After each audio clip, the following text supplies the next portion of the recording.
इजरी हत्याकांड में 4 नामजद, एक गया जेल। मुफस्सिल थाना क्षेत्र के इजरी गांव में हत्या के पीछे पुराना विवाद ही सामने आ रहा है।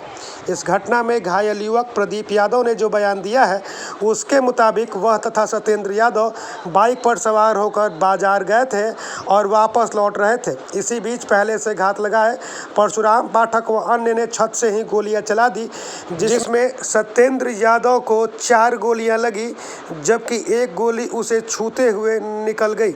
इस मामले में मृतक के चाचा आनंद कुमार यादव ने 4 लोगों को नामजद करते हुए प्राथमिकी दर्ज कराई है।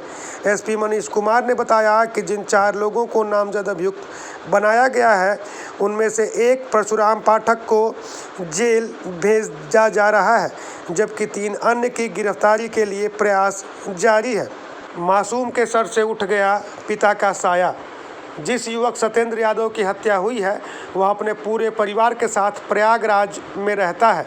वह मूल रूप से इजरी का ही रहने वाला है और अपने गांव में खेती बाड़ी का कार्य देखने के लिए 3-4 दिन पूर्व ही आया था, लेकिन किसे मालूम था कि उसकी हत्या हो जाएगी। उसकी 2 वर्ष पूर्व ही शादी हुई थी और उसका एक छोटा बच्चा भी है, जिसके सर से असमय ही पिता का साया उठ गया। बताया जा रहा है कि भूमि विवाद के इस मामले को लेकर वर्ष 2019 में भी मारपीट और गोलीबारी हुई थी। उस वक्त बीरा यादव और परशुराम यादव के बीच गोलीबारी हुई थी, जबकि मामले में 9 लोगों को अभियुक्त बनाते हुए प्राथमिकी दर्ज कराई गई थी। जमीनी विवाद के इस मामले में अब तक कोई सुलह समझौता नहीं हो सका और अब तो एक युवक की हत्या भी हो गई। जमीन का झगड़ा 2019 के हुए झगड़े के बाद से भीतर ही भीतर सुलग रहा था। जिन व्यक्तियों को आरोपी बनाया गया है, उस पक्ष के लोगों के द्वारा मुफस्सिल थाने में 3 दिन पूर्व ही इस मामले को लेकर आवेदन भी दिया गया था। उनका कहना है कि आवेदन में साफ तौर पर यह कहा गया था कि जिस तरह की परिस्थितियां बन रही हैं, ऐसे में खून खराबा भी हो सकता है, लेकिन पुलिस ने कोई ध्यान नहीं दिया। उनका यह भी कहना है कि गोली उन्होंने नहीं मारी, बल्कि जो युवक मारा गया है वह तथा उसके साथ ही पहुंचा युवक दरवाजे पर कट्टा लेकर आए थे और फायरिंग कर रहे थे। संभवतः अपनी ही गोली से युवक की मौत हो गई है। बहरहाल पुलिस मामले की जांच कर रही है और माना जा रहा है कि जल्द ही मामले में अन्य आरोपियों की गिरफ्तारी के साथ ही पूरे घटनाक्रम का खुलासा हो जाएगा। फिलहाल इस घटना के बाद गांव में 2 पक्षों के बीच तनाव का माहौल कायम है। पुलिस भी गांव में कैंप कर रही है। एसपी मनीष कुमार ने बताया कि इस घटना को पुलिस चुनौती के रूप में ले रही है और जल्द ही अभियुक्तों को गिरफ्तार कर जेल की सलाखों के पीछे भेज देगी। आज के क्या मामला सर कुछ नहीं था। हम लोग तो दोनों लोग बाजार करने जा रहे थे और हम लोग दोनों गाड़ी से बाइक लेकर जा रहे थे बाजार करने के लिए। उधर से आए तो हम लोग गोली चली। हम लोग को कुछ पता नहीं था कब गोली लगी कब नहीं। हम तो जब पता उस भैया को लगी तो हम वहाँ से भाग चले। कहाँ से गोली चला रहा था? अपने छत से। कितने लोग थे लगभग?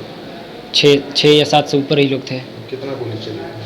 3-4 राउंड से चली सर। कुछ पहले से विवाद कुछ है सर हमको तो सर कुछ नहीं मालूम है। क्या नाम पड़ेगा आपको? प्रदीप कुमार। तो गोली मारने वाले का नाम क्या है?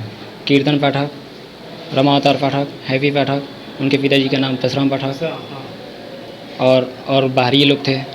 पहले भी इन लोग किसी पर गोली चला चुके हैं? हाँ, पहले भी एक चला था वीर यादव का। मृत हो गया, क्या नाम है? सत्येंद्र सिंह यादव। कितना उम्र होगा उनका? उम्र उनका सर नहीं पता। क्या नाम है आपका? प्रदीप कुमार।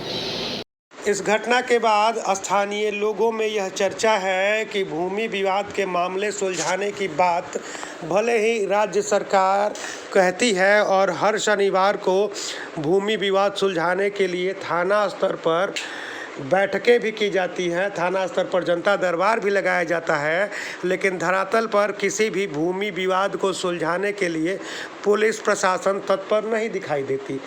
भूमाफिया और दबंगों की पहुंच इतनी है कि वह अंचल कार्यालयों के सहयोग से किसी की ज़मीन भी अपने नाम करा लेते हैं। बाद में उसको लेकर विवाद होता है और विवाद कब खून खराबे में बदल जाता है यह पता भी नहीं चलता। बहरहाल इस घटना के बाद जो परिस्थितियां उत्पन्न हुई हैं उन्होंने कहीं ना कहीं सबको सोचने पर मजबूर कर दिया है।